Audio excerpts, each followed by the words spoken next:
8वां अध्याय रक्त बीज वध। मैं अणिमा आदि सिद्धिमयी किरणों से आवृत भवानी का ध्यान करता हूँ। उनके शरीर का रंग लाल है, नेत्रों में करुणा लहरा रही है तथा हाथों में पाश, अंकुश, बाण और धनुष शोभा पाते हैं। ऋषि कहते हैं, चंड और मुंड नामक दैत्यों के मारे जाने तथा बहुत सी सेना का संहार हो जाने पर दैत्यों के राजा प्रतापी शुंभ के मन में बड़ा क्रोध हुआ और उसने दैत्यों की संपूर्ण सेना को युद्ध के लिए कूच करने की आज्ञा दी। वह बोला, आज उदयुद्ध नाम के 86 दैत्य सेनापति अपनी सेनाओं के साथ युद्ध के लिए प्रस्थान करें। कंबो नाम वाले दैत्यों के 84 सेना नायक अपनी वाहिनी से घिरे हुए यात्रा करें। 50 कोटि वीर कुल के और 100 धौम्र कुल के असुर सेनापति मेरी आज्ञा से सेना सहित कूच करें। कालक, दौर, हिरद, मौर्य और काल के असुर भी युद्ध के लिए तैयार हो मेरी आज्ञा से तुरंत प्रस्थान करें। भयानक शासन करने वाला असुरराज शुंभ इस प्रकार आज्ञा दे सहस्त्रों बड़ी बड़ी सेनाओं के साथ युद्ध के लिए प्रस्थित हुआ। उसकी अत्यंत भयंकर सेना आती देख चंडिका ने अपने धनुष की टंकार से पृथ्वी और आकाश के बीच भाग गुजा दिया। राजन, तदनंतर देवी के सिंह ने बड़े जोर जोर से दहाड़ना आरंभ किया। फिर अंबिका ने घंटे के शब्द से उस ध्वनि को और भी बढ़ा दिया। धनुष की टंकार, सिंह की दहाड़ और घंटे की ध्वनि से संपूर्ण दिशाएं गूंज उठी। उस भयंकर शब्द से काली ने अपने विकराल मुख को और भी बढ़ा लिया। इस प्रकार वे विजयिनी हुई। उस तुमुल नाद को सुनकर दैत्यों की सेनाओं ने चारों ओर से आकर चंडिका देवी, सिंह तथा काली देवी को क्रोध पूर्वक घेर लिया। राजन, इसी बीच में असुरों के विनाश तथा देवताओं के अभ्युदय के लिए ब्रह्मा, शिव, कार्तिकेय, विष्णु तथा इंद्र आदि देवों की शक्तियां, जो अत्यंत पराक्रम और बल से संपन्न थी, उनके शरीरों से निकलकर उन्हीं के रूप में चंडिका देवी के पास गई। जिस देवता का जैसा रूप, वैसी वेशभूषा और जैसा वाहन है, ठीक वैसे ही साधनों से संपन्न हो, उसकी शक्ति असुरों से युद्ध करने के लिए आई। सबसे पहले हंस युक्त विमान पर बैठी हुई अक्ष सूत्र और कमंडलों से सुशोभित ब्रह्मा जी की शक्ति उपस्थित हुई, जिसे ब्रह्माणी कहते हैं। महादेव की शक्ति वृषभ पर आरूढ़ हो, हाथों में श्रेष्ठ त्रिशूल धारण किए हुए, महानाग का कंकड़ पहने, मस्तक में चंद्र रेखा से विभूषित हो वहां आ पहुंची। कार्तिकेय जी की शक्ति रूपा जगदम्बिका उन्हीं का रूप धारण किए हुए श्रेष्ठ मयूर पर आरूढ़ हो, हाथ में शक्ति लिए दैत्यों से युद्ध करने के लिए आई। इसी प्रकार भगवान विष्णु की शक्ति गरुड़ का विराजमान हो, शंख, चक्र, गदा, शार्ग, धनुष तथा खड़ग हाथ में लिए वहां आई। अनुपम यज्ञ बराह का रूप धारण करने वाला श्री हरि की जो शक्ति है, वह भी बराह शरीर धारण करके वहां उपस्थित हुई। नारसिंगी शक्ति भी नरसिंह के समान शरीर धारण करके वहां आई। उसकी गर्दन के बालों के झटके से आकाश के तारे बिखरे पड़ते थे। इसी प्रकार इंद्र की शक्ति वज्र हाथ में लिए गजराज ऐरावत पर बैठकर आई। उसके भी सहस्त्र नेत्र थे। इंद्र का जैसा रूप वैसा ही उसका भी था।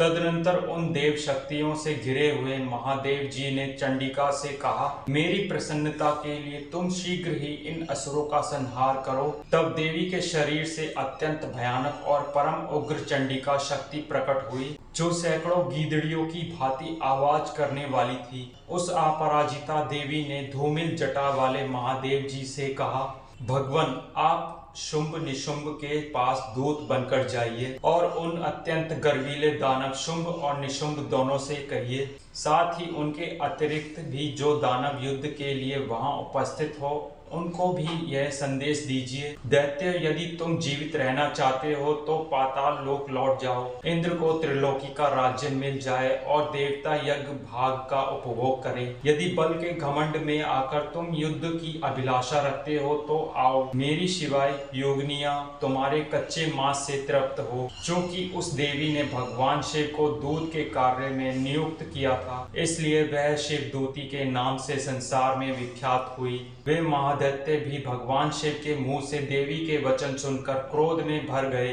और जहां कात्यायनी विराजमान थी उस ओर बढ़े।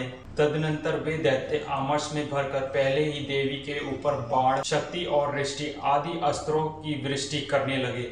तब देवी ने खेल खेल में धनुष की टंकार की और उससे छोड़े हुए बड़े बड़े बाणों द्वारा दैत्यों के चलाए हुए बाण शूल, शक्ति और फरसों को काट डाला। फिर काली उनके आगे होकर शत्रुओं को शूल के प्रहार से विदीर्ण करने लगी और खटबाग से उनका कचूमर निकालती हुई रणभूमि में विचरने लगी। ब्रह्माणी भी जिस जिस ओर दौड़ती उसी ओर कमंडलू का जल छिड़क कर शत्रुओं के ओज और पराक्रम को नष्ट कर देती थी। महेश्वरी ने त्रिशूल से तथा वैष्णवी ने चक्र से और अत्यंत क्रोध में भरी हुई कुमार कार्तिकेय की शक्ति ने शक्ति से दैत्यों का संहार आरंभ किया। इंद्र शक्ति के वज्र प्रहार से विदीर्ण हो सैकड़ों दैत्य दानव रक्त की धारा बहाते हुए पृथ्वी पर सो गए। बाराही शक्ति ने कितनों को अपनी थुथुन की मार से नष्ट किया, डाड़ों की अग्रभाग से कितनों की छाती छेद डाली तथा कितने ही दैत्य उसकी चक्र की चोट से विदीर्ण होकर गिर पड़े। नारसिंगी भी दूसरे महादैत्यों को अपने नखों से विदीर्ण करके खाती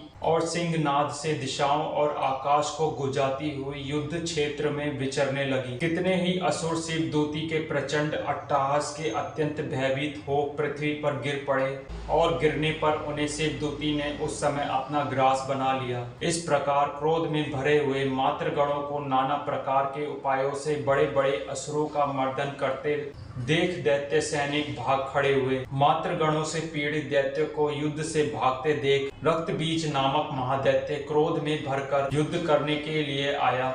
उसके शरीर से सब रक्त की बूंद पृथ्वी पर गिरती। तब उसी के समान शक्तिशाली एक दूसरा महादैत्य पृथ्वी पर पैदा हो जाता। महासुर रक्त बीज हाथ में गदा लेकर इंद्र शक्ति के साथ युद्ध करने लगा।